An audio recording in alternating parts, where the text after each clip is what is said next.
Oh, I love the song. I wanna be your Tokyo convertible. I wanna have fun with you.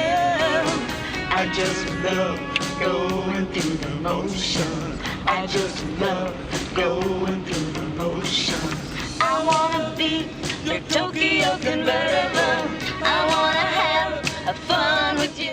En 1981, la militante Rita Mae Brown réussit un coup de maître en vendant le film qu'elle vient d'écrire, Slumber Party Massacre. Un script engagé, inspiré de la deuxième vague féministe qui a débuté dans les années 60 et qui vit encore de beaux jours au début des années 80. Un scénario qui sera, en plus, réalisé par une femme, Amy Holden James. Mais très vite, les producteurs vont proposer à Brown de retoucher le scénario pour mieux convenir au code du slasher, un des sous-genres d'horreur les plus sexualisés. Un genre souvent associé au voyeurisme, où le regard masculin est roi, et les femmes ne sont que des petits morceaux à couper puis consommer. Le genre entretient une relation complexe avec les femmes, représentées comme des victimes passives, même s'il élève ensuite son héroïne au rang de dernière survivante. Brown refuse. Mais le film sera tout de même modifié, gommant principalement l'aspect parodique et acerbe de la première version. Il en reste encore une partie qui, évidemment, se mélange difficilement avec le côté très premier degré des producteurs. On suit Trish, jeune lycéenne, qui invite ses meilleurs amis pour une soirée pyjama qui va devenir la cible d'un tueur échappé d'un asile.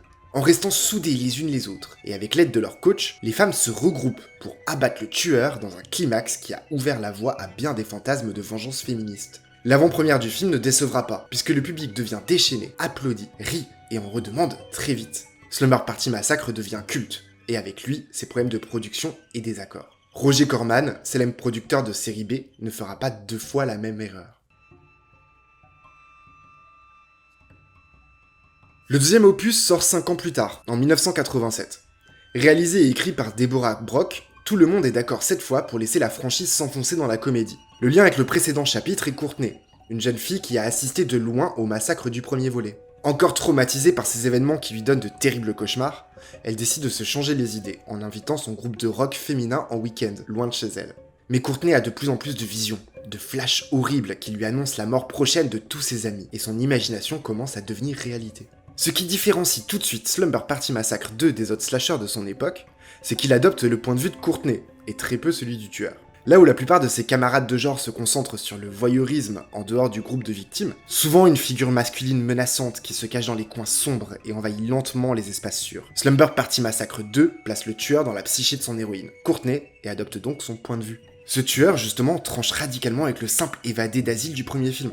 Avec son pantalon en cuir, sa crête, sa perceuse guitare rouge cerise, et ses entrées en scène sur de la musique rock, difficile de le prendre au sérieux, et même de croire qu'il existe vraiment dans la réalité du film. Un peu comme Freddy, il serait l'incarnation des cauchemars de Courtney, et il a la fâcheuse habitude d'apparaître quand cette dernière est excitée. Courtney, are you okay? Amy, I feel horrible. It's just a hangover. Everybody's got one. No, that's not it. I've been having really horrible nightmares about that stuff that happened at Trish Craven's when I was 12. I thought you were over that. Yeah, me too, but I keep dreaming about this really weird guy. And last night, he was in bed with me. Dès l'introduction du film, par exemple, Courtney rêve du camarade qu'elle aime secrètement, Matt. Mais le fantasme tourne court quand les images de meurtre du film précédent et la vision de sa sœur, seule survivante, enfermée dans un asile, se mêlent à l'image de Matt. Sa sœur lui répète de ne pas aller au bout. Le tueur lui demande de laisser son désir s'enflammer. Les amis de Courtney deviennent étranges, et ce genre de vision se répétera pendant les 2 tiers du film. De la pensée coquine au présage de mort, il n'y a qu'un pas.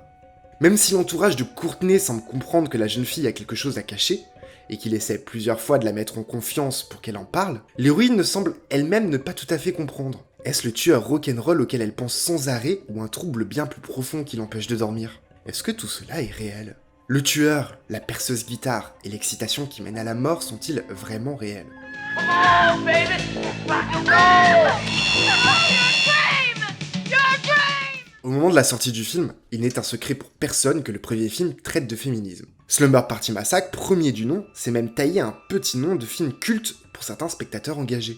Et fin 80, pendant la régression des années Reagan aux USA, un autre débat préoccupe plusieurs auteurs, l'homosexualité et le sida qui sévit. Une citation de John Irving, écrivain militant LGBT, représente à mon sens très bien le film. Beaucoup de jeunes n'osaient confier à personne le secret de leur vie sexuelle. ce qui rendait la maladie et l'agonie encore plus douloureuses et solitaires. Il a fallu encore des années de lutte, surtout aux USA, où il y a tant de résistance à toute idée d'une sexualité explicite, y compris hétérosexuelle. Faire un coming out, que ce soit auprès de sa famille, de ses amis, ou même de soi-même, est un processus difficile et parfois douloureux. Pour certains, c'est libérateur, et ça se passe sans incident. Pour d'autres, cela peut être terrifiant et laisser des cicatrices. Dans de nombreux cas, nous cachons notre sexualité afin de nous protéger, que ce soit de ce que cela pourrait engendrer sur nos vies, du ridicule ou de l'abus pur et simple. Tout ce que Courtney traverse suggère qu'elle cache quelque chose, parce qu'elle a peur de ce que cela pourrait changer. Et Brock, la scénariste et réalisatrice, nous laisse un fil d'Ariane tout au long du film pour suggérer que c'est l'orientation sexuelle qui pose tant problème à l'héroïne. Le tueur pourrait n'être qu'une image de sa bisexualité latente, voire réprimée. Finalement, c'est quand elle et Matt sont sur le point d'avoir une relation sexuelle et d'aller au bout, que les visions du tueur deviennent réalité, et il perce directement la poitrine de Matt pour rejoindre le monde de Courtney. Les garçons seront les premières victimes, et les jeunes femmes devront à nouveau s'entraider pour survivre. Now it's time for the fun part.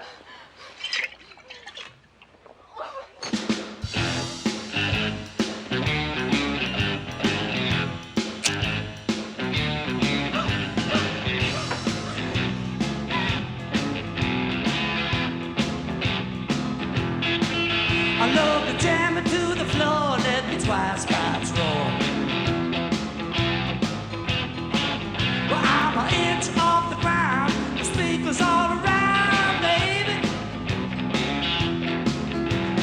Baby, do you like my sound? Ce qui aurait pu être juste un autre slasher, quelque chose qui joue suffisamment avec les codes pour être un peu différent, est devenu un ode à la sexualité réprimée. À la fin du film, Courtney se réveille de ce qu'elle pense être juste un mauvais rêve. Matt est à côté d'elle, dans le lit, et elle se retourne pour l'embrasser. Une fumée épaisse commence à monter, et Courtney réalise qu'elle embrasse le tueur. Ils ne sont plus qu'un dans ce lit.